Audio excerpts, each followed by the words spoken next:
साथ संघर्ष करने के लिए तैयार है।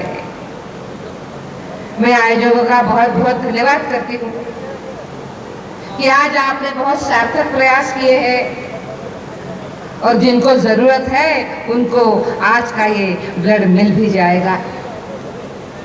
अनेक अनेक भाइयों को हम अभी मिलकर आए, वो बहुत उत्साह के साथ कह रहे थे कि मैंने 7वें बार ब्लड डोनेशन किया है, मैंने 5वीं बार किया है। आज देश को जरूरत है, हमारी देश की जरूरतों को समझकर आगे चलने वाले युवाओं की, और मुझे विश्वास है कि आज का सामने बैठा हुआ जो युवा है वो इसी तरह का है। आने वाले दिनों में हमें राजस्थान की सूरत बदलनी है। कुछ गलत लोगों के हाथ में जो राजस्थान गया है उनकी अभी विदाई करके हमें आगे बढ़ना है, और मुझे विश्वास है कि इस संघर्ष में आप सभी राजेंद्र राठौड़ जी का साथ दोगे, उनके साथ चलोगे, हम यहाँ पे बदलाव भी लेकर आएंगे। आज के इस कार्यक्रम के लिए मैं आयोजकों को बहुत बहुत धन्यवाद देती हूँ और राठौड़ साहब को भी जन्म दिवस की बहुत बहुत शुभकामनाएं देती हूँ। सिर्फ मेरी नहीं तो आपकी और पूरे राजस्थान की जनता की शुभकामनाएं आपके साथ है। आप संघर्ष करो, हम आपके साथ है। इतनी शुभकामनाएं देते हुए अपने वाणी को मैं विराम देती हूँ। आप सभी का बहुत बहुत धन्यवाद। अब जिनको सुनने के लिए हम सब लोग सुबह से बैठे हैं, आप सबकी जोरदार तालियों के बीच में आदरणीय राजेंद्र राठौड़ साहब को मैं आमंत्रित कर रहा हूँ। जोरदार तालियां, दोनों हाथ उठा करके। भारत माता की। पिछले कई वर्षों से सामाजिक जीवन में हूं,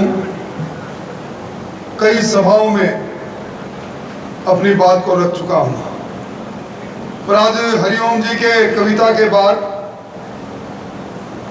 रोंगटे खड़े हो गए, रोमांच मन में हो गया और मन ये करता है कि आप कविता का पाठ करते रहो और हम राष्ट्र के लिए, राष्ट्रवादी के लिए, हमारी सीमा के लिए जो लड़ते हैं, जिनके कारण से हमारी सीमा सुरक्षित है, हमारे उस राष्ट्र भाव को अपने मन के अंदर समाते रहें। परंतु समय की मजबूरी है। मैं इस ऐतिहासिक भूमि पर हरिओम जी आपका स्वागत करते हुए, ये वीरों की भूमि है, ये वीरांगनाओं की भूमि है, ये अर्पण की भूमि है, ये तर्पण की भूमि है, ऐसी भूमि पर मैं आपका स्वागत करते हुए अपने आप को गौरवान्वित महसूस करता हूं। और मेरे पास शब्द नहीं विजय जी, मैं 3 शब्दों से आपको धन्यवाद दूं। आपने मेरे लिए जिन शब्दों का प्रयोग किया है वो सामर्थ्य तो मेरे में नहीं है, पर एक पार्टी के धरातल के कार्यकर्ता के रूप में निश्चित तौर पर मन में एक कसक जरूर है, कब राजस्थान की बदहाली बदलनी चाहिए, राजस्थान की तकदीर और तस्वीर बदलनी चाहिए। और ये तकदीर और तस्वीर तब बदलेगी जब लोकतंत्र के महायुद्ध के अंदर इस मत की पेटी से जनादेश निकलेगा, और जनादेश तब निकलेगा जब आज जो नौजवान मेरे जन्म दिवस पर रक्त का दान कर रहे हैं, वो रक्त वीर लोग भी उठ खड़े होंगे और एक मोदी जी के सपनों का राजस्थान बने, इस परिकल्पना को पूरा करेंगे। मैं इस अवसर पर बबलू जी आपको किन शब्दों से धन्यवाद दूं। मैं इतना बड़ा नेता नहीं हूं और शायद आपको याद होगा जीवन के अनेक बसंत जब गुजर गए थे, पता ही नहीं था जन्म दिवस कब आता है, कब जाता है।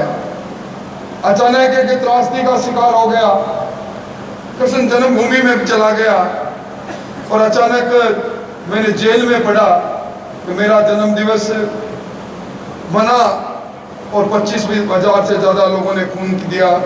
मैं समझता हूँ वो दिन, वो सिलसिला चल निकला और आए वर्ष इसी प्रकार के रक्तदान शिविरों के माध्यम से रक्तदान जैसा महादान देने का काम नौजवान लोग और बबलू जी जैसे आयोजक लोग करते हैं। मैं आपको धन्यवाद देना चाहूँगा।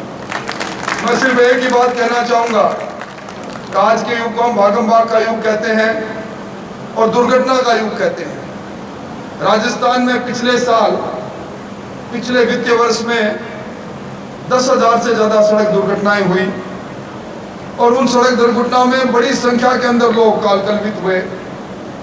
19,000 से ज़्यादा लोग घायल होकर चिकित्सालय में अचानक पहुंचे। राजस्थान में वैश्विक महामारी कोरोना के अंदर ऑक्सीजन के बाद सबसे पहली आवश्यकता हमें सुनाई देती थी, तो हमें प्लेटलेट्स की और प्लाज्मा की बात डॉक्टर क्या करते थे। ऐसे समय के अंदर ये रक्त किसी फैक्ट्री में नहीं बनता। हमारा विज्ञान प्रगति करता चला गया, हमारे चिकित्सा विज्ञान ने भी प्रगति की।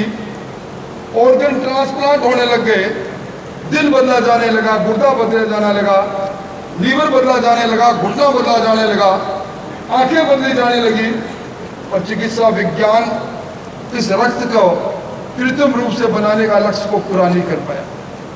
यह आपकी धमनियों से निकलेगा और जब जीवन और मृत्यु के संघर्ष में उस व्यक्ति की धमनी में जाएगा जो जीना चाहता है, मृत्यु को हराना चाहता है, उसमें रामबाण के रूप में सबसे कारगर जो चीज होगी वो आपका दिया हुआ रक्त।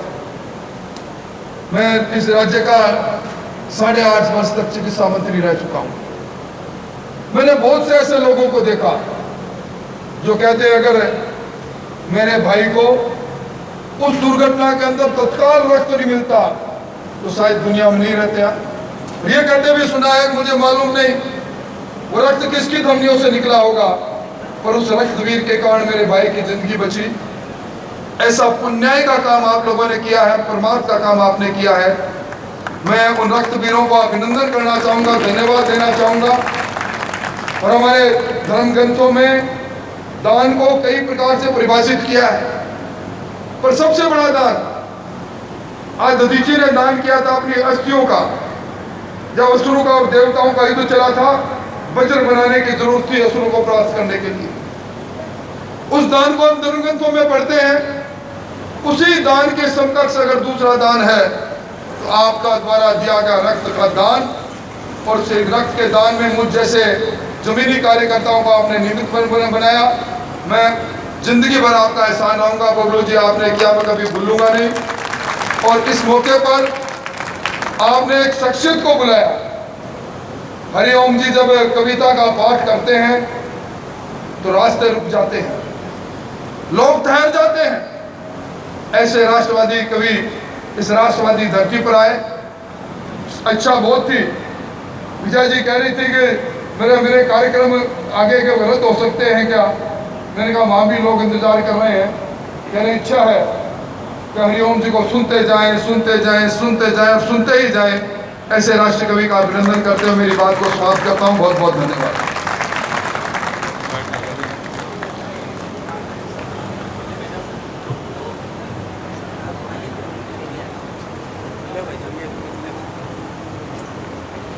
भाई साहब थोड़ा सा हटिए। भाई साहब थोड़ा सा आगे आ जाए। भाई ओ भाई जी ओ भाई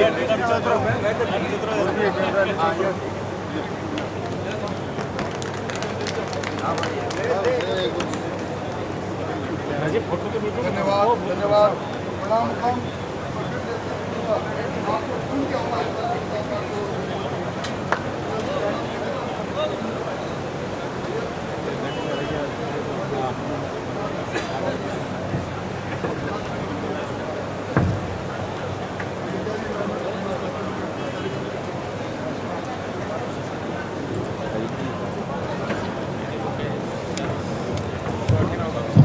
और अब देशभक्ति की एक अद्भुत कविता आदरणीय हरिओम परमार जी से सुनकर हम सब विदा लेंगे।